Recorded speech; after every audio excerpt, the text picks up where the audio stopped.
Welcome to another episode of the International Trumpet Guild podcast. For more information or to become a member, please visit trumpetguild.org. Hello, everyone, and welcome back to another episode of the official International Trumpet Guild podcast. I'm so excited to announce our guest today is James Vaughen. He is the current principal trumpet of the Minnesota Orchestra, newly appointed principal trumpet of the Philadelphia Orchestra. He's held a principal trumpet position in Indianapolis, assistant principal trumpet in Detroit. He has had a lot of success in competitions, having won the Roger Vaughen competition in 2020, all three divisions of the Ryan Anthony Memorial Competition at the 2021 International Trumpet Guild Conference, as well as the Special Jury Prize at the 2022 Maurice Andre International Competition, amongst many other successes. He is also an alumni of the Curtis Institute of Music and has been a two-time Tanglewood Fellow. Welcome. Thank you so much for being here. Thanks for having me. Of course, I'm so excited. It's so great seeing someone so young have so much success in our industry. It's just really, really inspiring. Yeah, I'm a little bit embarrassed by the long introduction, but No. I'm really happy to be here. And, yeah, Amazing. Amazing. So we're just going to start off with just a few, ITG related questions, because when in Rome. So when did you first learn about the International Trumpet Guild? So this is actually slightly embarrassing because I feel like I've slightly been a little off the grid some of the time, in that I knew of ITG and like that it existed, but didn't know much about it until actually over the pandemic. Wow. When there was I saw that there was the competition happening, and the only reason I found out about the competition happening was because one of my studio mates asked me if I was doing it like 3 days before the deadline, and I did not know that it existed. And then I very quickly was like, well, let's see if I mean, it's pandemic time, so there's nothing going on. I guess I can just only work on these pre-screening tapes. I forgot how it's structured for the next 3 days, and I had some very late nights to get all the tapes in time. But that was my first like official introduction. Wow. And was that the year that you like won everything? Was that the same year? Yes, that was That's crazy. Because it was very strange because it was all online. So my first ITG experience was also, it was a little sad because I didn't actually get to meet anyone in person and even perform in person. So I still sometimes I think I get extra anxious when I'm on like Zoom calls, because the competition was like basically on Zoom. It wasn't actually, I forget how they did it, but like, it's like the person joined the call, and then I had my mic that was like recording, but then I had to play in front of them, and it was each division was also done slightly differently, and it was all within the same like week of playing. So it was a very strange time looking back on it. But I'm really, really appreciative that not only that it existed and still happened over the pandemic, that I also got from that, even though I didn't necessarily meet people in person, still got to like make these connections with other people and get to have music happening in a time where there was not much music happening at all. So. Definitely. And I'm sure too, like participating in all three, like the wind band, the orchestral, and the solo division, like that probably kept you pretty busy during that time, right? Like, yes. How did you balance that practice of going like, I don't know, there's so many excerpts to prepare. I was remembering a lesson that I was having on Zoom, and I was at the time in Champaign, Illinois, where my family lives, and I was practicing in the church that my parents go to, that I have access to, and it's right by the Sousa Library, the University of Illinois. Oh, wow. And my teacher, Dave Bilger, had gone to the Sousa Library and had gone to the University of Illinois, and we were working on some Sousa marches, which I had never really played before or worked on. And I remember I played one quite poorly, and he, on the Zoom call, was like, James, I think the ghost of Sousa might come over and strike you down with lightning right now because you need to learn how to play March. Just because it's something I'd never worked on. So like it's very different than a lot of the other music I was playing, and it was very interesting the difference between like band excerpts versus orchestra excerpts. I'd never really thought about band excerpts or even got into play in bands much at all. So that was it was a really good learning experience for me. Yeah, and I had a lot of fun. Just I always love working on a lot of different things at once because it makes you. For me, it actually takes the pressure off of whatever you're working on because you know you have multiple things happening. So, for instance, that week of competitions, I also had went to like national trumpet competition and drove down because it actually was in person, and it was a absolutely insane 7 days because I also did like 2 divisions in that competition. Wow. And there's like 5 different divisions of music, and it was very stressful, but it was great because each one thing I was doing was not like the only thing. So I wasn't focused in that moment on just this one excerpt and just this one thing. I was like already thinking about other things I need to do. And it also, I think, is always really healthy. I think about this a lot with auditions when people are really like hyper focused on excerpts, but thinking about the bigger picture, long-term goals, musical goals that you're working on, rather than just micro focusing on one excerpt.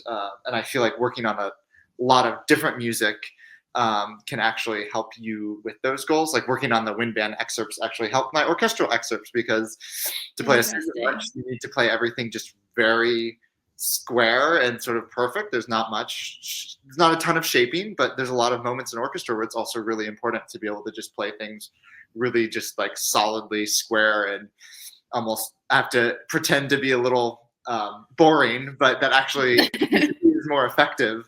And so things like that, I think having just a lot of things going on at once has always helped me stay excited and stay fresh and start thinking about things in different ways. For sure. Does that help like with the nerve side of things too? Just having so much going on? Definitely. That actually for every audition and every competition, I always try to have something like scheduled close by after it so that I'm working on something that's not only the competition or wherever I am. So it's never like, this is it, this is the moment. Instead it's like, okay, this is a performance that I will enjoy and do my best. And I know I have another performance coming up soon. Right. And that obviously you can try to convince yourself of that. And in the moment when you step out on stage, it often doesn't actually help. I think in the prep process and in especially the just trying to not be outcome driven is helpful to mentally have other things you're working on so that you don't feel like you've put all of your eggs in one basket, even though you basically have. Sure. 100%. What about, like you said that you hadn't really played in band before, you hadn't worked on those kinds of excerpts. Was your focus during your undergrad like very orchestral focused or like a mix between orchestral and solo? There's definitely a mix. I would often, mainly I worked a lot on solos and would be like preparing for these competitions and was always like working some on orchestra, but I'd often come in and Dave Bilger, my teacher, would always be like, so what do you want to do? And I'd be like, well, I'd like to do like everything. He's like, well, would you like health insurance? And I'm like, yeah, maybe. And that like pushing a little bit, just prodding of like thinking long term about, yes, obviously you're doing all these solo things, but also it's really important to keep working on orchestra excerpts and thinking about that style just because they are very different worlds. And coming in and having to work on both, I think helps each other. And that's something that I think it took me a while to convince to feel like working on excerpts was actually like helpful musically, because I'm like, oh, it's just like, I've played Petrushka a million times. Why is this going to like help me be able to play this like concerto I'm working on that I'm much more excited about? And I think especially the last 3 years, I've really found just how being so focused on not necessarily like working on an excerpt, but working on the style and working on the technical aspects to be able to feel like you have complete control over an excerpt has really helped my solo playing and other aspects of my playing. And so approaching everything from the perspective of how can this help my musicianship and my playing as a whole, not how can this just like accomplish this one little task, has been really important. And I really am appreciative for my teacher for making sure that I keep my options open and keep everything open and never sort of fall into the like rabbit hole and only having one door, like keeping all the doors open. For so sure.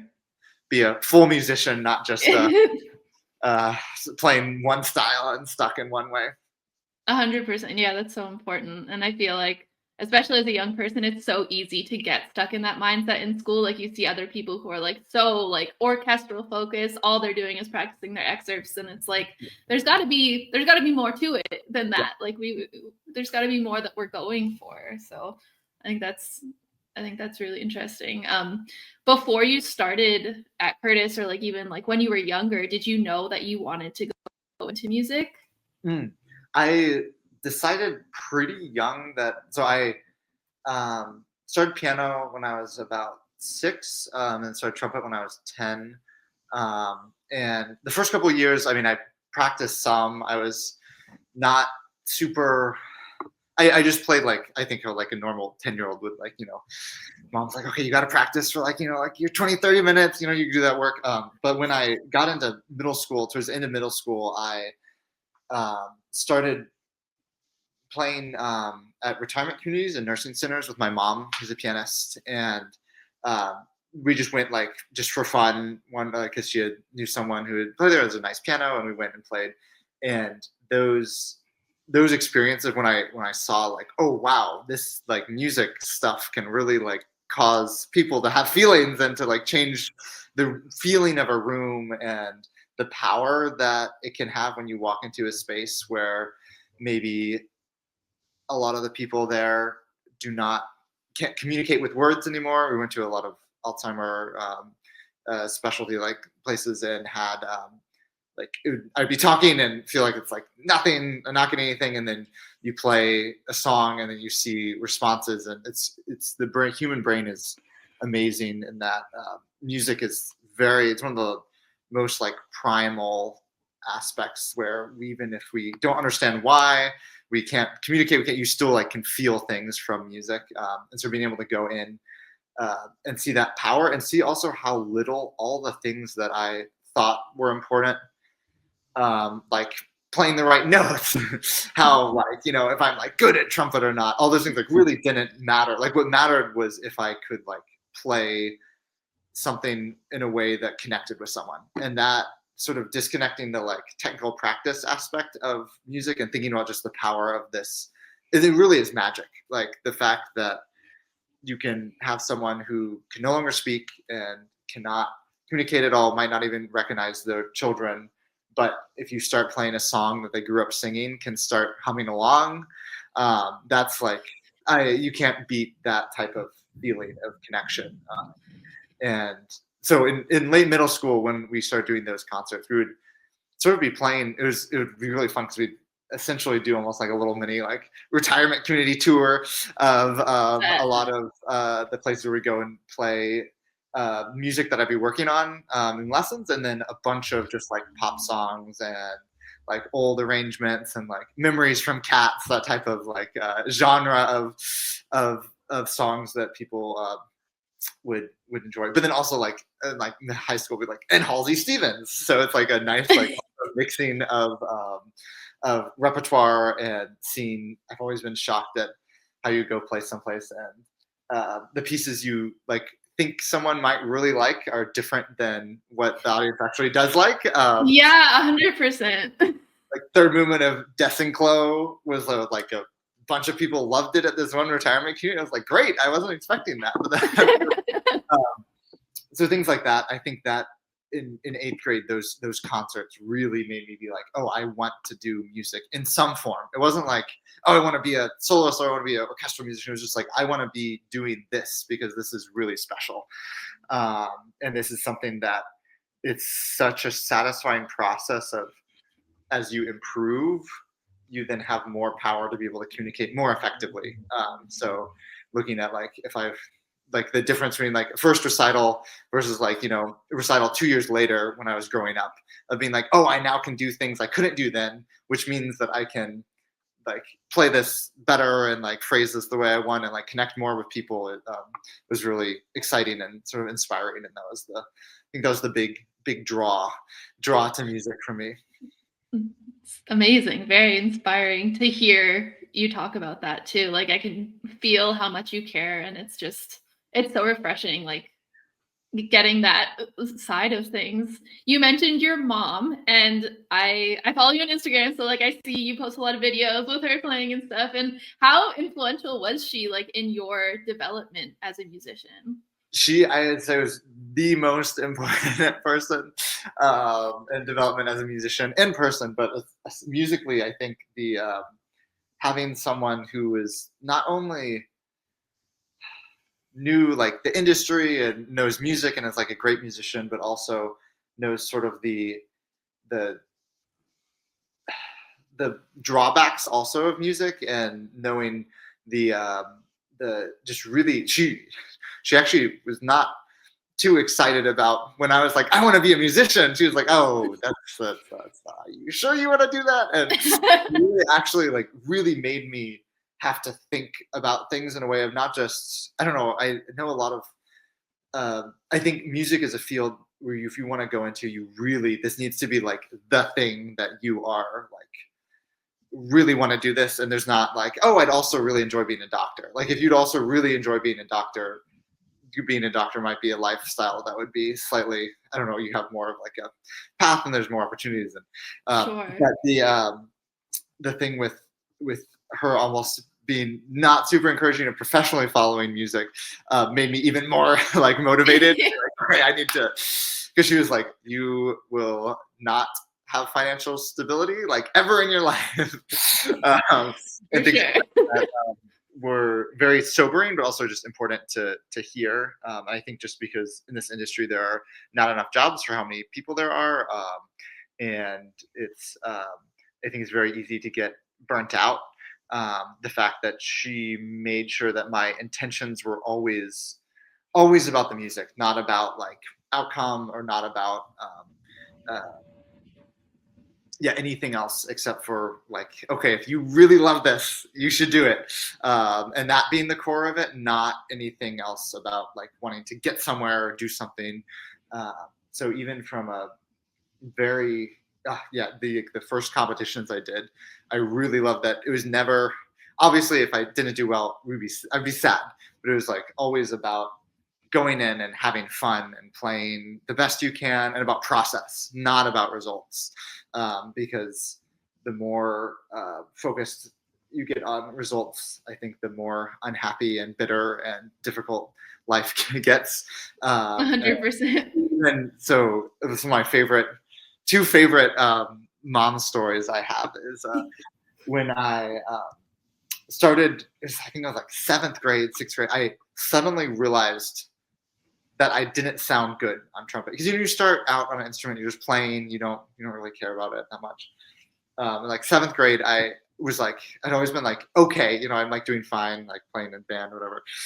And then 7th grade, I was like, oh my gosh, I can't, I'm not good at this. Like I need to be better. And I was getting really, really upset. Like, I had like thrown my music across the room, and then like I like accidentally like ripped a page, but I like didn't want her to find out. So I like tried to like tape it. No. And so she took my trumpet away from me. She was like, you are not allowed to have access to this instrument unless you promise me that you're doing it for fun. Like you aren't doing this to be good. Like you aren't doing this to like, be able to play this, but you're doing this for fun. Like music at its core should be fun. And that lesson is something that I still have to remind myself of often when I feel like I want to throw my music across the room. But that was just so important for me to have to stop and think about why I'm doing this, and remember that is the reason why I'm doing this. There's no other reason.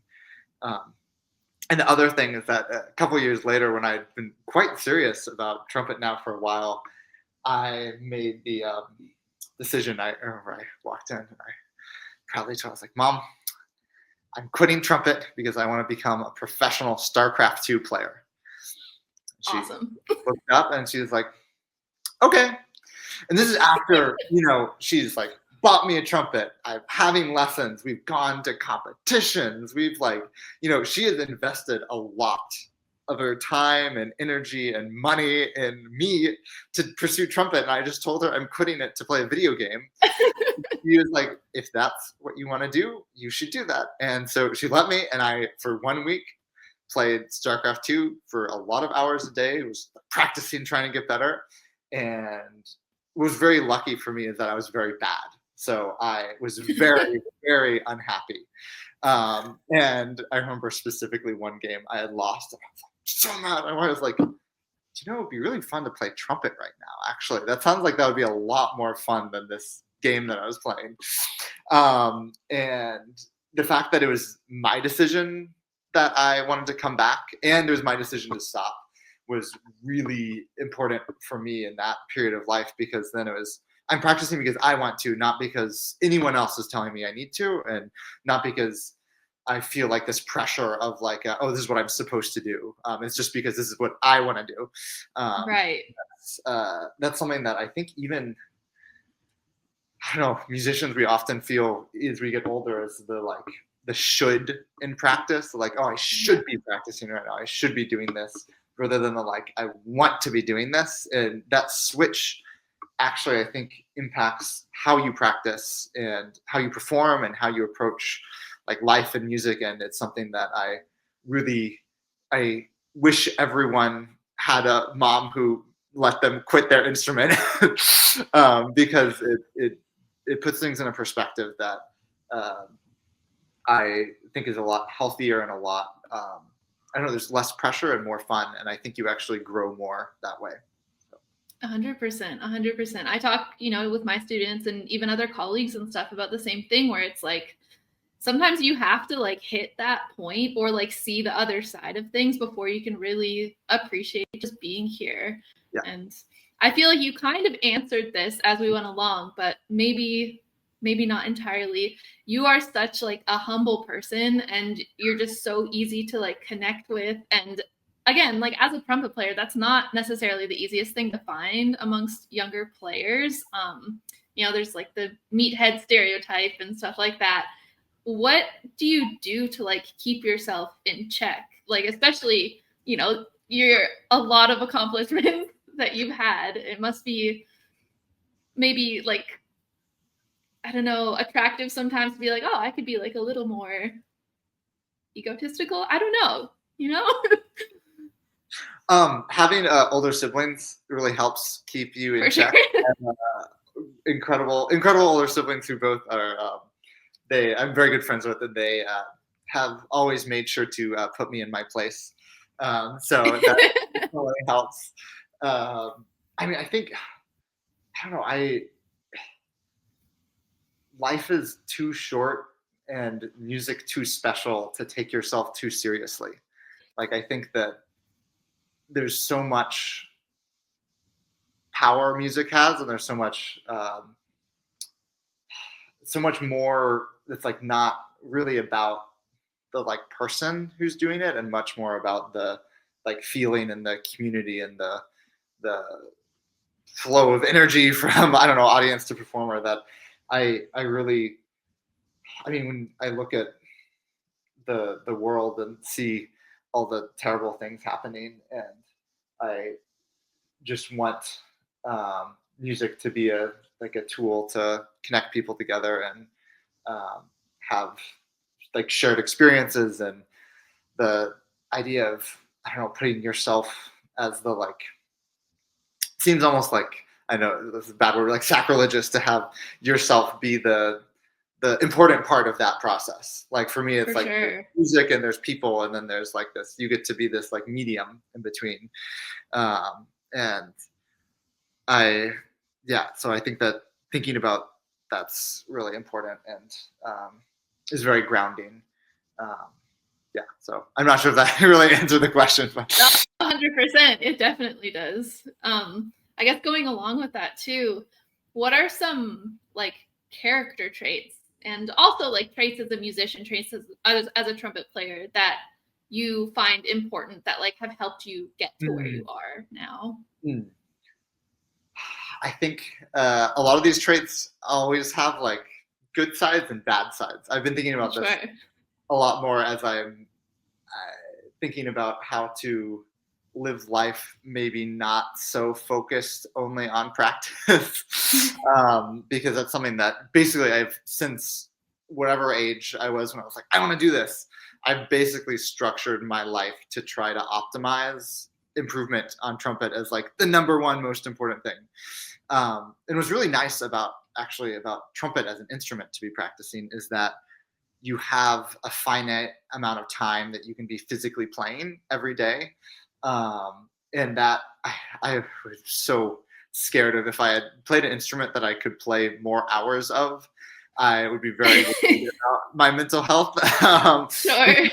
You have this limited number of hours. So even if no trumpet, like getting better at trumpet is the most important thing, to do that really well, you have to also be healthy. You have to be doing other things. You cannot be just playing all day. That's not going to help you get better. So sort of structuring your life to even, this sounds then very sort of overly analytically bad, but structuring your life so you have like community and people you care about and other things you care about will help your trumpet playing be better. And so the sort of priority of obsession about trumpet has been, so obsession is definitely a character trait that can be very good and very bad. And I definitely have to keep in check a bit because I can be quite obsessively practicing and playing too much and getting like fixated on things. But what's been, I think, really important with that obsession is making sure it always has been channeled to long-term growth, not short-term growth. So like when I was younger and I'd be practicing on something, I'd be playing over, need to get it better, need to get it better. But then realizing, oh, it's actually way more efficient to, play it once, stop, think about things, take a breath, do it again. Right. And that actually is like channeling that obsession into efficiency. So that's something that focusing on efficiency and focusing on figuring out what works for you and what doesn't work for you to be efficient is super important. I think as any musician, but especially as trumpet player, when you have limited hours of practice, because to get the things done you need to get done, you need to make sure you're not wasting your face at all. And so I think that balancing of like obsession and efficiency, and then as well with that, like, persistence, but knowing that you have to be efficient, you have to stop at some point and take a break and come back. And structuring days and weeks and years so that you know that you will be doing things, I think, healthily and not pushing too hard is something that's been is always, I think, a really big problem for me. So for instance, I actually had quite a bit of injury problems in high school where I was playing too much. And I had a bunch of skin problems right over my lips. And the more I play, the worse it would get. The more I play, the worse it would get. And so it would get better, and I'd play again, and it would get worse. And then, so basically, I had been like practicing quite a lot. I think like sophomore year, so it was probably my like peak practice amount of time. And then each year, sophomore year, then junior year, and senior year, I had to like practice less and less because I kept getting injured and would get worse, and I couldn't play as much.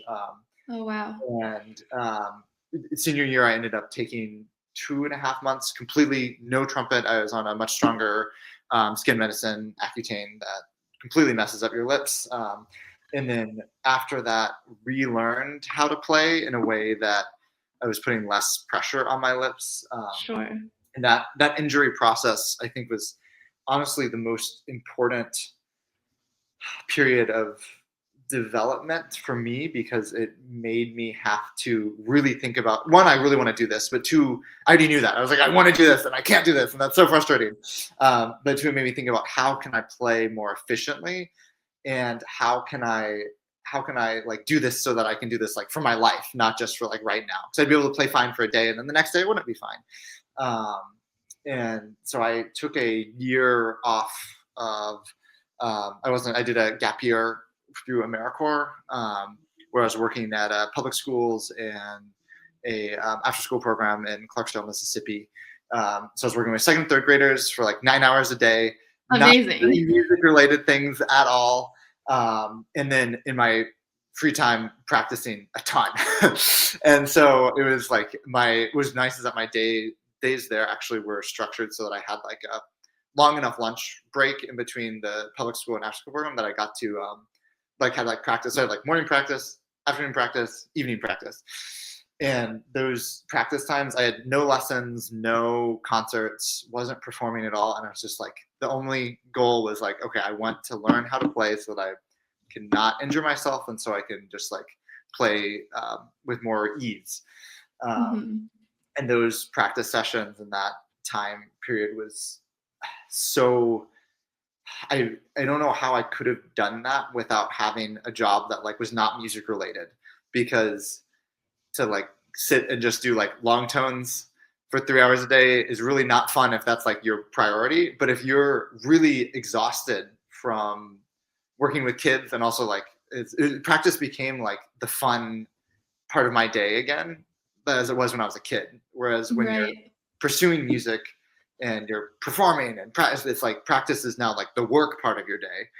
And that shift from play to work is, I think, really bad and difficult for a lot of people to deal with. And to have a year where I got to go back to just play and just try to like relearn how to play. And it was more like almost like meditative sessions of like, okay, how can I just like experiment to make sounds again in a way that is healthier for me, in a way that will not hurt me.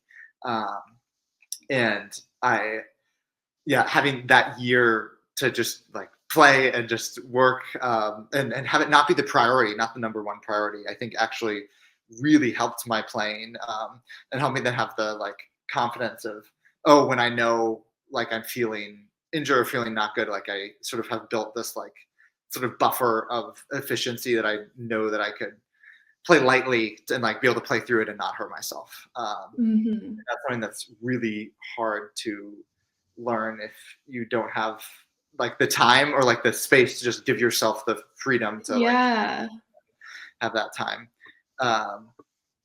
So yeah, that sorry, long-winded answer to the attributes, but I was thinking about I was talking about obsession and persistence. Sure. And the efficiency is like the knowing, like being able to have a year, for instance, that even though I still want to do music and music is my number one thing, having a year of not doing just music was actually like the most efficient thing I could have done that year, even though it, from like a logical perspective, someone might be like, oh, you aren't like, you aren't doing your like 12 hours of like really focusing on, like spending classes and studying music and doing all these things. So I think the most important thing, long-winded answer, flexibility of being able to change approach, change direction, be able to look at things differently, and like flexibility and fun and practice is just sure. And it's really hard to, I think, develop when you're on sort of a set path because everyone in music is very different, and anyone's path in like learning any instrument's very different. And so being able to sort of enjoy wherever you are in that path in the moment, and know though where you're like going, like don't be stuck here and be focused on where you're going. So I think trying to balance all of those things is really important in music, and especially in trumpet playing when you have the physical nature as well that you have to deal with always. Definitely. What advice would you have for like a student who, like we have so many responsibilities as students. We have to play an XYZ ensemble, and we have our lessons, we have recitals, we have all this stuff, but like someone who needs to slow down, who needs to like check in on themselves from like to prevent injury, stuff like that. What would you say to someone going through that? My biggest advice would be to prioritize your practice and playing such that your fundamentals and whatever that is for you at that time is still always the most important thing. So I got in trouble often for this perspective because I would show up to a lesson like completely unprepared because I was just working on like I need to learn how to like articulate. So I'm gonna be like working on this one note for like all week, just trying to and like sort of too much that direction. Or also like I would sometimes get in trouble for sort of like not playing as like fully maybe as I should or could be in like, chamber or orchestra because I want to have faith so I can practice on my own. Right. So sort of being selfish about your practice is something that actually is really important, to make sure that you are giving yourself the time to practice well and practice on good lips and practice on reinforcing good feelings, not reinforcing bad feelings, and reinforcing um, things feeling comfortable, not things feeling uncomfortable, is really hard when you're amidst like such busy days. And the other advice I'd say is really focus on like something non-music related as well, to make sure that you're giving yourself other areas of your life that you're building up and working on, and whether that's like just making sure you're eating healthily or like going outside or having like hanging out with friends, but something that so when you have days where music feels really bad, which everyone inevitably will, it doesn't feel like your whole life is over. Right. Because that's something that I think it's really easy. You have any musicians work so hard, you put so much energy into this. So you have a day and things are not going well and things feel bad, or say you're getting injured and it feels like the world is like ending. And so it's really important to have those other things happening, so that you know that the world is not ending and that you can sleep on it and take time away and come back and things will still be getting better. Definitely.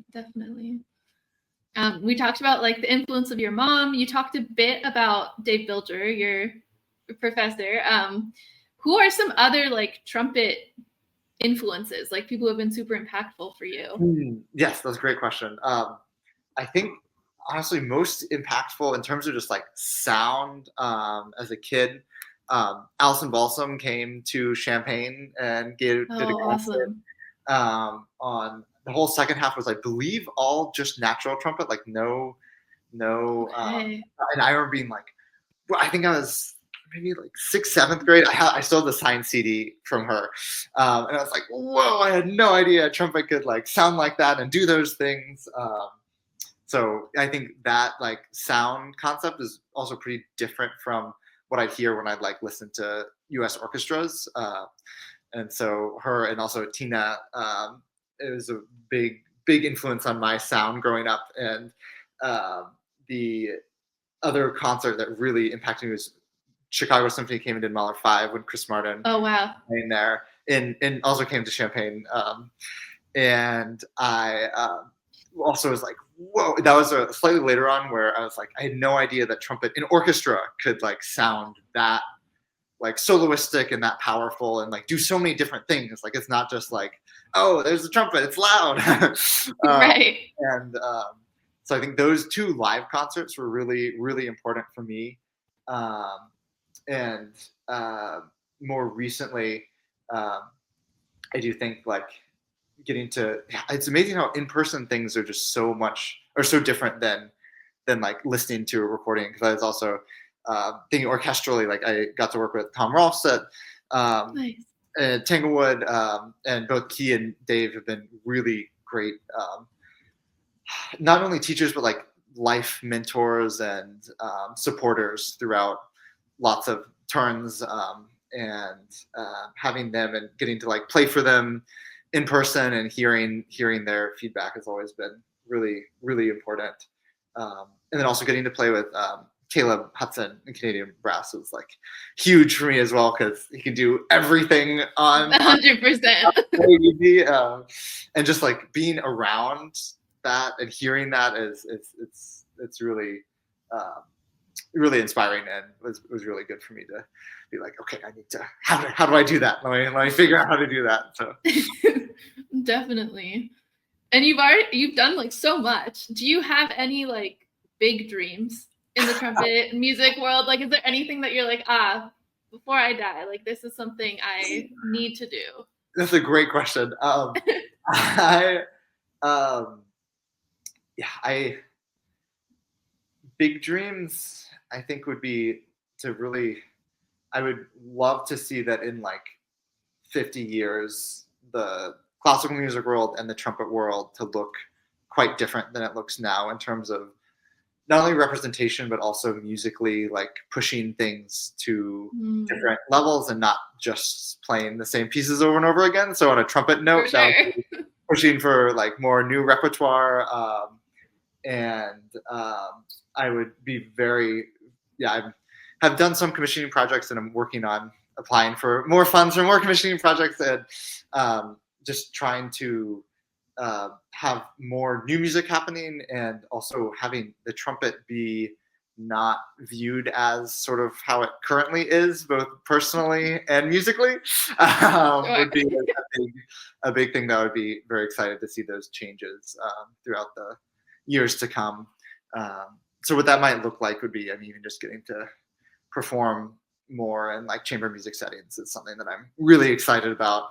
I've one of my favorite things that I had started doing was good friends with a bunch of string players when I was in Indianapolis Symphony, and they will often be reading string quartets together. And one day, one of the violinists like couldn't make it. I was like, could I join? Maybe if you need someone. And so That's we awesome. was really fun. We started reading a lot more after that, and then now everywhere I've gone, I've tried to find string players to play string quartets with, because the music is so good and it's so much fun. Just like reading, like I don't get to sight read much because in orchestra you always have a lot of time to prepare, and you always need to make sure you aren't sight reading. Yeah. And stylistically, so much of the string quartet is like what a lot of classical music is like built off of. And so it's like super helpful to play a bunch of Haydn string quartets rather than to continue just working on Haydn trumpet concerto in the same, very limited amount of music. And so that's something that I have just loved playing with string players and getting to.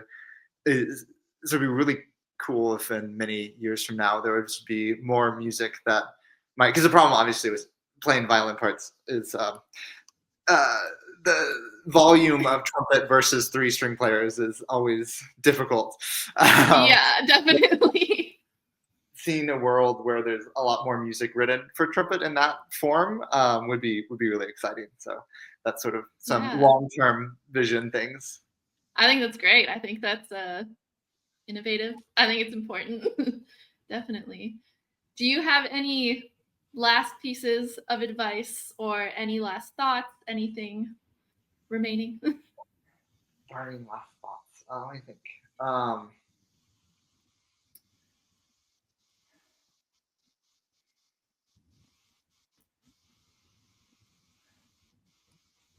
I feel like I've left out gaps in my story. No. Yeah, I think the